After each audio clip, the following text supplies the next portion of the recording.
What's up guys? Kamusta kayo? It's me again, Joseph Kate. So for today's video guys, let's talk about Security Bank Credit Card Delivery. Pag-uusapan natin guys kung gaano nga ba katagal bago dumating sa bahay ninyo yung credit card delivery ng Security Bank. Ilang araw yung itatagal, depende kasi yan sa location ninyo, kung mga ilang araw bago dumating sa inyo. Pag-uusapan din natin guys kung saan kayo tatawag para mag-follow up to check the status of your Security Bank credit card delivery para at least maging aware kayo, malaman ninyo kung ano na nangyayari, kung ito ba ay in transit pa ba or nag-return to sender na. Kasi magbibigay sila ng certain period of time, like for example, days, tapos kung wala pa rin, hindi pa rin dumating, so ano nga ba yung dapat nyo gawin, saan kayo tatawag para mag-follow up. Pero bago yun, nais muna kitang imbitahan na mag-subscribe sa YouTube channel ko kung bago ka pa lang, kasi marami pa po akong i-share ng mga tutorials, knowledge, and experience of mine in the future. Kaya naman huwag nyong kalimutan mag-subscribe para updated kayo lagi sa mga vlogs na i-upload ko. Yun lang po at sobrang maraming salamat po. So as you can see guys here, Security Bank Credit Card Delivery typically takes 5 to 7 banking days for Metro Manila and 7 to 10 banking days for provincial areas.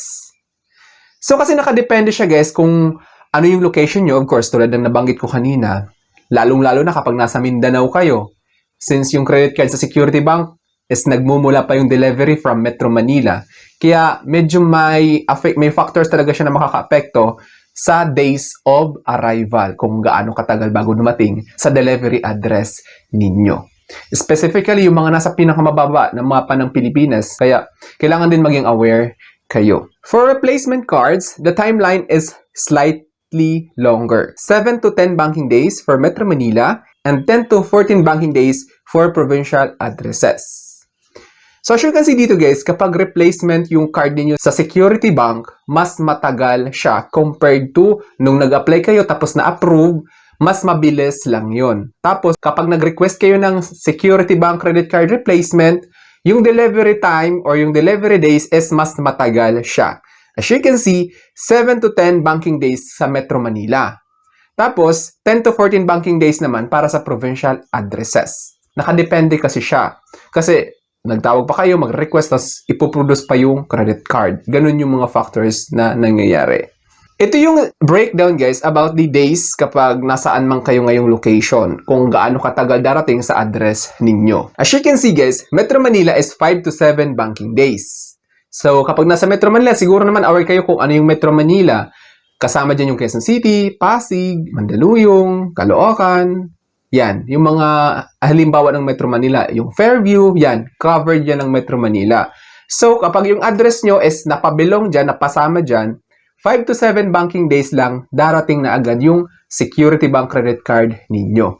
Mabilis lang yung Security Bank Credit Card delivery sa Metro Manila. Provincial naman is 7 to 10 banking days. So, like for example, outside Metro Manila na siya, nasa Masbate na kayo, nasa Romblon, ganyan, nasa Antique, lalo-lalo na sa Mindanao or Davao, mas malayo yun. Kaya naman, 7 to 10 banking days yung delivery days niya, number of days. Replacement cards, 7 to 10 banking days sa Metro Manila, then 10 to 14 banking days sa provincial. Tulad ng nabanggit ko kanina, mas matagal kapag replacement your card. You can track your card delivery using the tracking number sent via SMS. If delivery is unsuccessful, you can request redelivery by responding to the SMS or calling their 24/7 hotline at 02-8887-9188. So ngayon kapag wala pa rin dumarating guys, no, na credit card mula sa Security Bank dyan sa bahay ninyo, sa address ninyo, maybe it's time to call their official hotline number, which is yung 02-8887-9188. Ngayon, antayin nyo na sumagot yung customer service. Of course, kailangan din guys na alam niyo yung details ng application niyo, of course. Kasi nung nag-apply kayo, tatanungin kayo dyan ng customer service ng Security Bank about your birth date, yung mobile number, at saka yung email address, of course. Ginagawa nila yan for verification purposes. Huwag kayong magagalit guys kapag tinatanong kayo ng mga ganyang details ni customer service ng Security Bank kasi normal talaga yan. So as you can see dito guys, you can track your card delivery using the tracking number sent via SMS.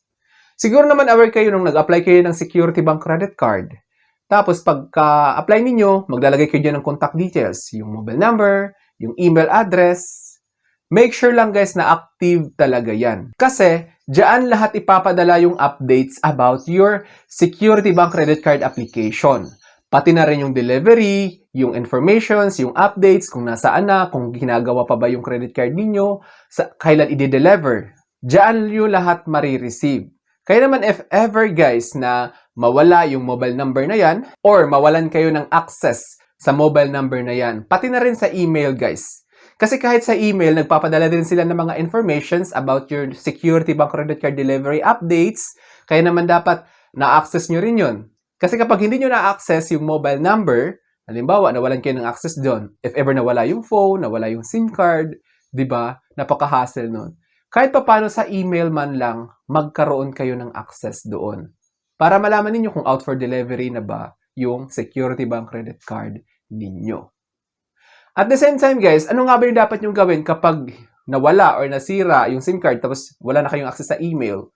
Ang dapat nyo gawin guys is to contact Security Bank hotline number, which is itong sinasabi ko, itong 02-8887-9188. So as you can see, 24/7 hotline yan guys. So, ibig sabihin, ano yan, kahit anong oras, kahit anong araw, kahit weekends, holidays, kasi 24/7 siya. Ganon kapag sinabing 24/7. Kasi may ibang hotline guys na, may ibang hotlines guys na office hours or banking hours lang nyo pwede tawagan. Kasi kapag holiday or Saturday, hindi nyo sila makukontak. Tapos yun, tips naman guys. Tapos make sure lang guys na pag tumawag kayo, alam niyo yung informations of course kasi magkakandak sila ng verification tulad ng sabi ko. Every time talaga natatawag kayo sa Security Bank customer service, kailangan talaga na aware kayo sa mga details ng account ninyo. Kasi tinatanong talaga yung birthday, yung mobile number, lalong-lalo na kapag magpapa-update kayo. Ang dami pang verification, yung halimbawa, dumating na yung Security Bank credit card niyo, tapos magpapa-update lang kayo. Yung card number, kakailanganin yon para ma-verify. At the same time, kung ano yung email, lahat talaga, kailangan talaga tugma yan. At saka yung delivery address, minsan guys, tinatanong.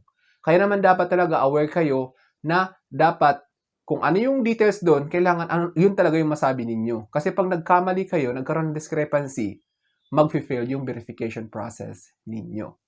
At may possibility na magkakandak pa ng further verification si customer service at manonote yung account ninyo. Kaya naman make sure lang guys na talagang dapat aware kayo sa details ng Security Bank credit card account ninyo. At saka yun guys, tips lang sa delivery, make sure na yung address ninyo is madalis malocate. Lagyan nyo ng landmark kung saan mabilis mahanap.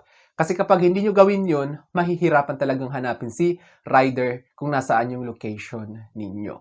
So I think that's all for now. Sana may na-share ako. Don't forget to subscribe for more videos. It's me again, Joseph Kate, that says, we don't have cash because we go for cashless transactions. Bye-bye!